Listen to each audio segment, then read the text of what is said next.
PTI long मार्च। Police को पहली बार paper ball guns मिल गईं। पेपर बॉल गन मुश्तबा अफराद के जिस्मों पर परमानेंट स्याही या रंग छोड़ेगी, जिससे इनकी शनाख्त की जाएगी और गिरफ्तारी में मदद मिलेगी।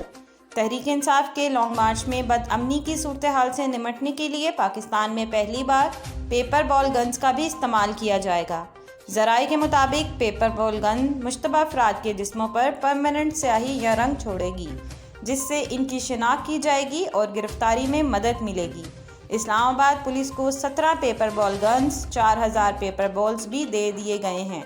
वाज़ेह रहे कि पाकिस्तान तहरीक इंसाफ के चेयरमैन इमरान खान ने जुम्मा के रोज़ लाहौर के लिबर्टी चौक से लॉन्ग मार्च शुरू करने का ऐलान किया है। इनका कहना था कि मार्च की क़यादत मैं खुद करूँगा।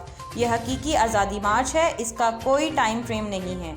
लाहौर के लिबर्टी चौक से अवाम के जम्मे गफ़ीर के हमरा बरास्ता जीटी रोड इस्लामाबाद पहुँचूँगा।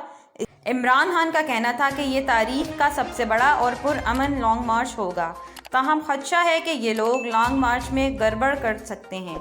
हम इस्लामाबाद में किसी से लड़ाई नहीं करने जा रहे, कोई कानून नहीं तोड़ेंगे और ना ही हमें रेड जोन में जाना है। प्लीज़ हमारी वीडियोस को लाइक कीजिएगा, चैनल सब्सक्राइब कीजिएगा और बेल आइकन को क्लिक करना मत भूलिएगा ताकि मज़ीद मालूमात का सिलसिला आप तक जारी रहे।